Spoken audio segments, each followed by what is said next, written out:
네, 사랑하는 여러분, 주님의 은혜와 평강이 함께 하시기를 간절히 소망합니다. 하나님께서 지난 한 달 동안 지켜주신 것 감사하고 나머지 한 달 더 또 2021년도 하나님의 은혜와 평강을 소망하면서 말씀과 기도에 전념하는 여러분과 저희 삶이 되기를 간절히 소망하면서 오늘 허락해 주신 말씀 같이 읽겠습니다. 창세기 20장 1절과 2절의 말씀입니다. 아브라함이 거기서 네게부 땅으로 옮겨가 가데스와 술 사이 그랄에 거류하며 그의 아내 사라를 자기 누이라 하였으므로 그랄 왕 아비멜렉이 사람을 보내어 사라를 데려갔더니 아멘. 여러분과 제가 예수 그리스도를 만난 뒤에 여러 가지 변화가 있습니다. 이 첫 번째 변화는 뭔가요? 신분의 변화입니다. 이 죄와 사망의 법에서 머물러 있었던 우리였는데 예수 그리스도를 만남으로 인하여 우리는 이제 성령의 법 안에서 살아가는 하나님의 자녀된 신분이 되었다라고 하는 것입니다. 이 두 번째는요, 삶이 변화되었습니다. 과거에는 세상의 유혹과 나 중심적으로 살아갔던 삶의 모습이었는데 이제는 예수 그리스도를 만난 후에는 내 안에 나는 죽고 내 안에서 그리스도께서 사신다라고 하는 것을 분명히 고백하며 변화된 삶을 살아가고 있다는 것입니다. 그런데 어떻습니까? 여러분, 정말 변화된 삶을 살고 계십니까? 온전히 변화된 삶을 살고 있습니까? 가만히 보면 예수 믿기 전에 갖고 있었던 약점, 단점, 그런 것들이 변화된 삶 가운데에서도 자꾸 드러나지는 것을 볼 수가 있습니다. 과거의 성격이 좀 괴팍했는데 예수 믿고 나면은 온전히 바뀌어야 되는데 그리하지 못하는 모습도 있고요. 물질을 참 좋아했는데 이제 예수 믿고 나서는 이 물질보다는 주님을 더 사랑하고 좋아해야 되는데 아직도 물질을 좋아하는 연약한 부분이 있다는 거예요. 그리고 말의 실수도 과거에 그렇게 있었다면 이제는 이 실수가 줄어들어야 되고 이 거듭나고 변화된 삶을 살아야 되는데 그리하지 못하는 연약함이, 약점이 우리에게 있다라고 하는 것입니다. 여러분, 성경의 인물들은 어떤가요? 여러분, 성경을 보시면 약점 없는 사람이 있었나요? 단점 없는 사람이 있었나요? 아니더라고요. 모두가 단점이 있고 약점이 있었다는 거예요. 오늘 본문에 나오고 있는 아브라함도 마찬가지였습니다. 여러분, 창세기 12장의 말씀에 보면 이제 아브라함이 가나안 땅으로 가서 그 다음에 기근이 찾아와서 애굽으로 갔잖아요. 그곳에 가서 이 자기 아내를 누이라고 거짓말하는 그러한 모습이 있었어요. 왜 그랬을까요? 두려움 때문이었다는 거예요. 자기 와이프라고 하면 자기 와이프를 취하기 위해서 그 아브라함을 해할 수도 있다라고 하는 그 두려움. 그런데요, 그 두려움이 하나님 믿고 하나님 안에서 살아가는 초창기에 그랬다면 그래도 이해할 수가 있는데 여러분, 오늘 본문에 보시면 이제 하나님을 만난 지 25년이라고 하는 세월이 지났습니다. 여러분, 25년이라고 하는 세월은 짧지 않습니다. 그리고 삶의 변화도요, 많이 있어야 되는 것이 정상입니다. 그런데 여러분 어때요? 2절 말씀 보세요. 그의 아내 사라를 자기 누이라 하였으므로 자기 아내를 누이라고 거짓말하는 그 모습이요 또다시 나타났다고 하는 거예요.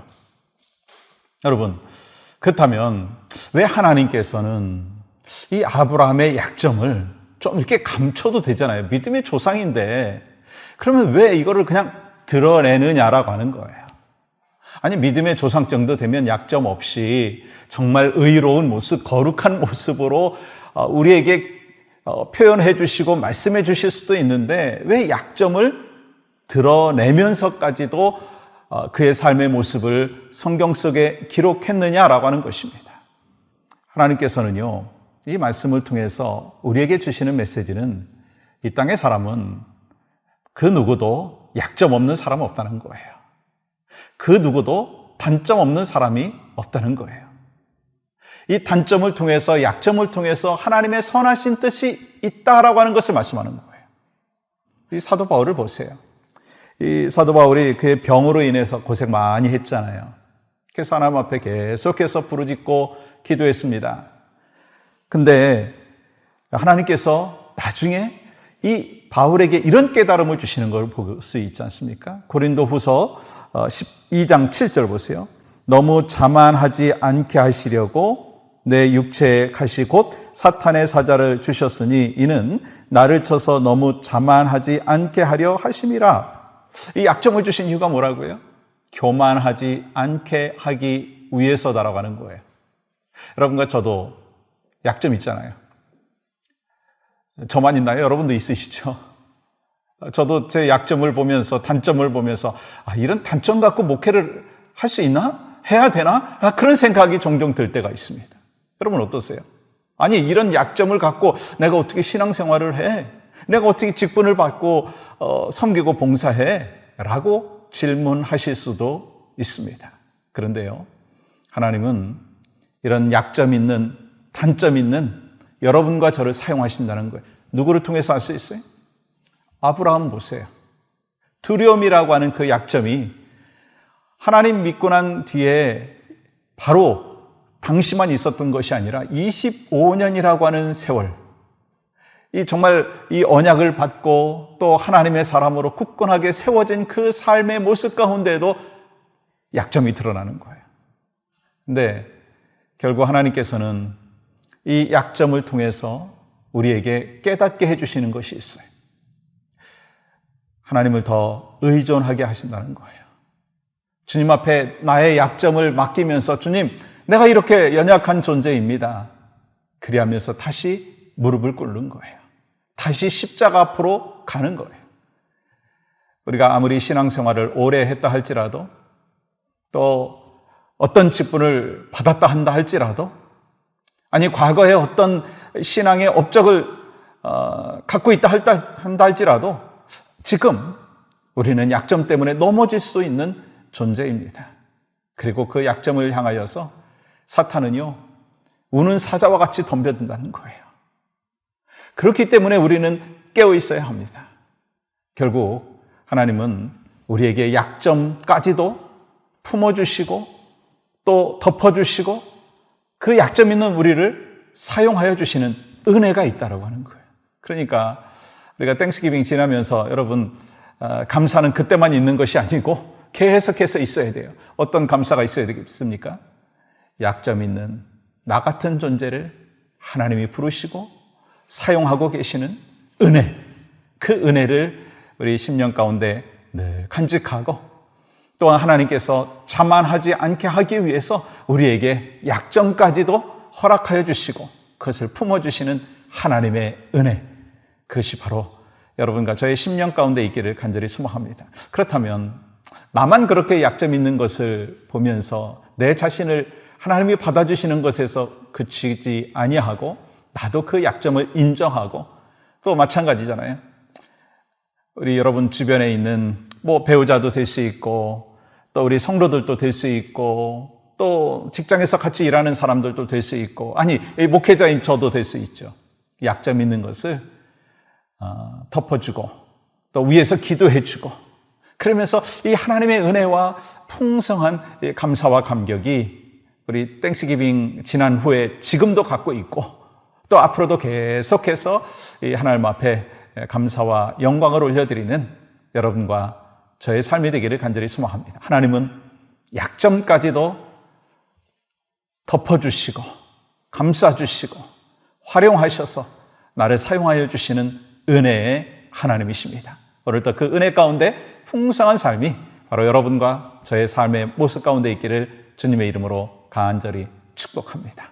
하나님 감사합니다. 오늘도 우리에게 주신 복된 하루, 기쁨과 감사와 영광이 온전히 하나님 앞에 올려드려지는 축복의 하루가 될 수 있도록 은혜를 더하여 주시옵소서. 예수님의 이름으로 기도하옵나이다. 아멘.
어린 양 예수 어린 양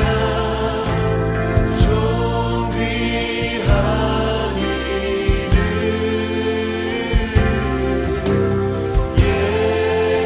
예수 어린 양 존귀한 이름 약할 때 강함 되시네 약할 때 강함 되시네 나의 보배가 되신 주 나의 모든 것